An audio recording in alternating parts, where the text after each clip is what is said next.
Selamat datang di channel Pemuja Malam. Jangan lupa like, share, and subscribe ya. Terima kasih. Chapter 51. Takut. Vera tak bisa menahan risaknya. Entah mengapa, sedari dulu jika dimarahi oleh Sony, Vera sangat takut dan sedih.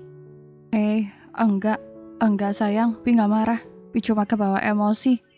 Sony memegang wajah Vera dengan kedua tangannya menghapus air mata yang menetes di pipi Vera. Sony menidurkan Vera di ranjang, lalu memeluknya. Dengerin Pi. Pi tadi coba kebawa emosi aja. Gak ada, Pi, bentak Vera. Kata Sony lembut mengelus punggung dan kepala Vera yang masih menangis di pelukannya. Pi gak marah kok. Tadi itu Pi cuma spontanitas aja. Pi cuma gak mau terjadi apa-apa sama anak kita. Kata Sony menjelaskan. Sony mengangkat Vera sedikit agar sejajar dengannya. Udah, jangan nangis. Maafin Pi. Sony menghapus air mata Vera yang kembali jatuh. Tatapi lembut Sony mengelus pipi Vera. Vera menatap Sony dengan penuh ketakutan, membuat jiwa Sony berguncang hebat dibuatnya. Tatapan itu mengingatkan Sony akan kejadian beberapa bulan lalu. Tatapan yang sampai mati pun Sony tak ingin lagi melihatnya. Sony langsung memeluk Vera erat, membenamkan wajah Vera di dadanya. Enggak, kamu gak boleh takut sama Pi, kata Sony gelisah. Kamu gak boleh natap Pi gitu. Enggak, kamu gak boleh takut sama Pi. Jelas Sony gentar. Entahlah, hati Sony sakit bahkan ngilu rasanya saat Vera menatapnya ketakutan seperti tadi. Sayang, Sony mengecup kening dan pipi Vera berkali-kali. Maafin Vera Pi, kata Vera lirih di pelukan hangat Sony. Enggak sayang, Pi gak marah. Tadi itu Pi cuma gak mau terjadi apa-apa saja sama anak kita. Jelas Sony. Kalau lagi hamil, gak boleh jungkir balik sayang. Bahaya buat kandungan kamu. Kata Sony menjelaskan maksudnya yang sebenarnya. Vera, gak tahu Pi. Iya, Pi yang salah karena gak jagain kamu. Kata Sony karena memang dia yang lalai. Harusnya dia menjaga Vera ekstra. Karena istrinya itu nakal dan tidak banyak tahu soal kehamilan, dia akan melakukan apapun yang membuatnya senang. Sekarang tatapi, lembut Sony. Jangan takut sama Bi, karena Bi bukan orang yang kamu takuti. Suaminya kamu, tempat kamu berbagi, bukan kamu takuti seperti penjahat. Sony mengecup sangat lama kening Vera. Setelah Vera tenang, barulah Sony menghadiri pertemuannya dengan para investor bersama Vera.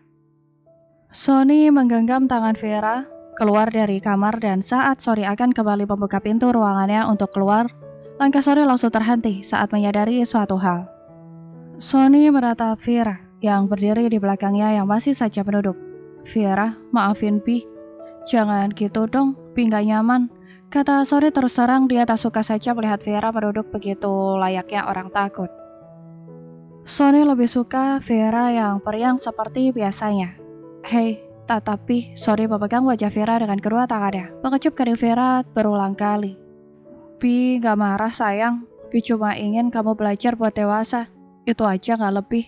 Jelas Sony yang diangguki Vera. Sony berjalan sambil menggandeng Vera menuju ruang rapat yang di sana sudah banyak orang menunggu. Sony dan Vera duduk di paling ujung meja karena Sony yang akan memimpin rapatnya. Di sebelah Vera juga ada Ditya yang tatapannya tak pernah lepas dari Vera yang hanya duduk diam sambil menunduk. Ditya tahu Vera itu habis dimarahi oleh Sony dan dia juga tak bisa berbuat apa-apa. Toh emang Vera yang salah. Vera hanya menunduk saja tanpa pernah memperhatikan orang-orang di sekelilingnya. Vera memikirkan hal yang membawa pikirannya kemana-mana. Vera emang salah. Batin Vera yang mulai menyadari kesalahannya. Andai aja Pi gak menikah sama Vera, pasti Pi udah bahagia. Bukan seperti sekarang. Batin Vera lirih, dia merasa seperti parasit bagi Sony.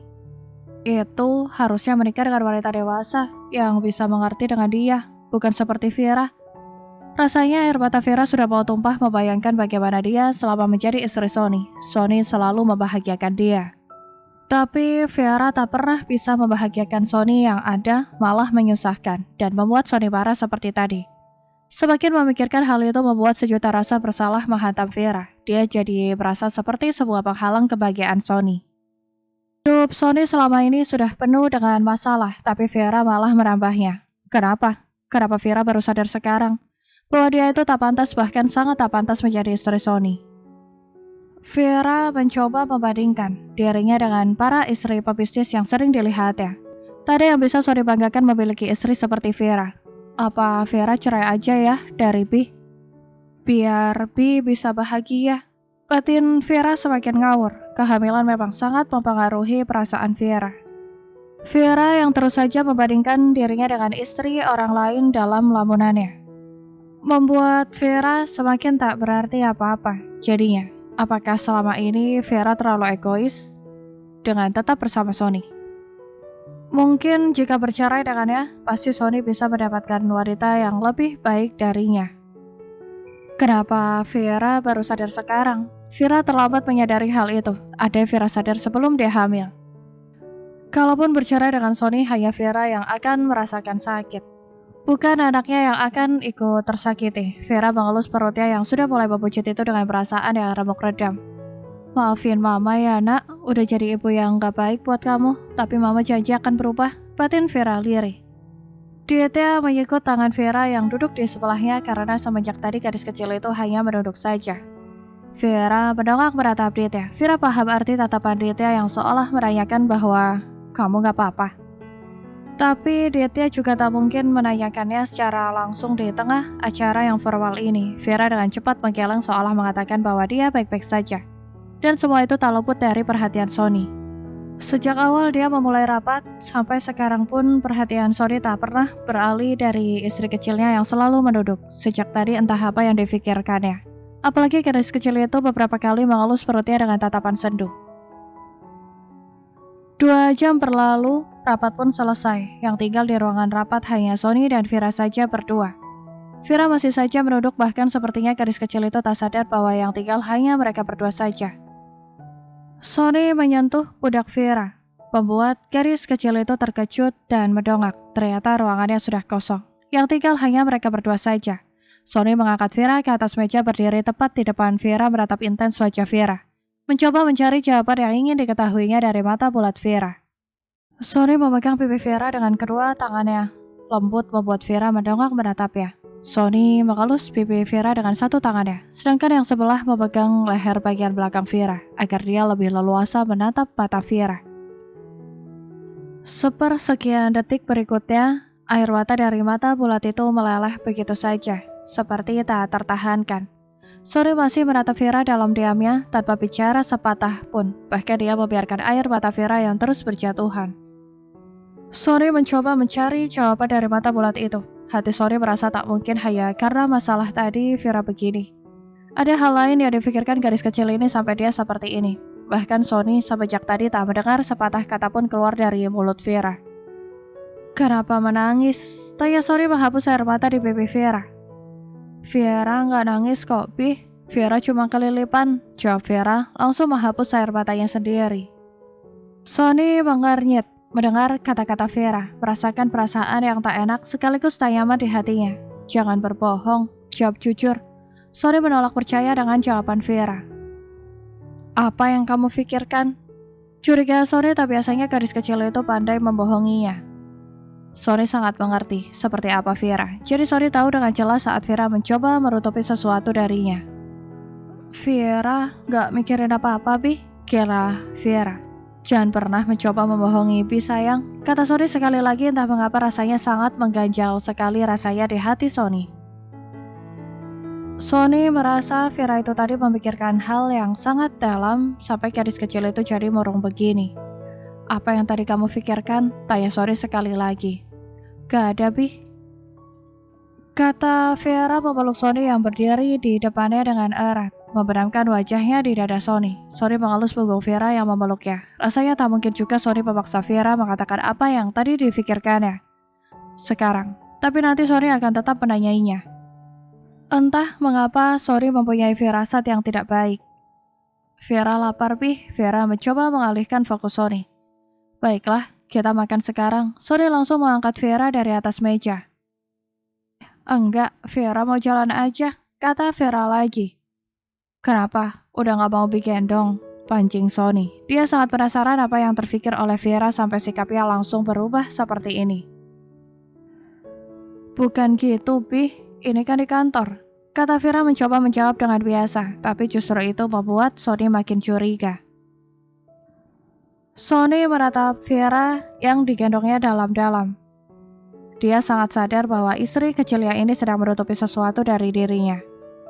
Sony berjalan sambil menggendong Vera keluar ruangan. "Kok jatuh kamu?" kata Sony karena menyadari Vera tak melingkarkan kedua kakinya di pinggang Sony. Vera langsung melakukannya. Vera sangat malu digendong oleh Sony dengan posisi seperti ini. Apalagi di tengah banyak orang, tapi Vera juga tak bisa membantah Sony sekarang. Yang bisa Vera lakukan hanyalah bersembunyi di balik jas yang dikenakan oleh Sony. Sesampai di ruangannya, Sony kembali mendudukkan Vera di atas meja kerjanya, seolah belum puas mengintimidasi Vera. 2 hari telah berlalu, semenjak kejadian Sony memarahi Vera di kantor kemarin. Semenjak itulah, kepribadian Vera jauh berubah. Gadis kecil itu menjadi lebih dewasa, namun sikap dewasa Vera membuat Sony merasa benar-benar kehilangan sosok Vera dalam hidupnya. Sekarang Vera menjadi pribadi yang pendiam dan tertutup. Kebiasaannya jauh berubah. Dia tak lagi nakal, centil, dan manja. Dia menjadi seseorang yang sangat tertutup. Beberapa hari ini Vera benar-benar menjadi dewasa sesuai permintaan Sony. Jika waktunya makan, dia akan makan dan minum obat tanpa harus Sony paksa seperti biasanya. Bahkan yang membuat Sony semakin merasa kehilangan adalah sikap hangat dan manja Vera yang hilang tanpa tersisa. Tak ada lagi Vera yang manja yang suka merengek pada Sony setiap saat, yang tinggal hanyalah Vera yang mandiri. Dia mengerjakan dan memenuhi semua kewajiban sebagai seorang istri yang baik untuk Sony. Vera tak pernah lagi membantah ucapan Sony sedikit pun. Kebiasaan yang begitu mendominasi dalam dirinya hilang entah kemana. Tak ada lagi Vera yang suka bergoyang, apalagi Vera yang ceplos-ceplos. Semuanya hilang dalam waktu sekejap, menyisakan Vera yang mandiri dan pendiam. Selama 2 hari ini tak ada lagi Vera yang suka bermanja-manja pada Sony, menggoda dan mengganggu Sony kepada hilangnya sifat Vera itu. Bukan perubahan seperti itu yang Sony inginkan. Bersambung.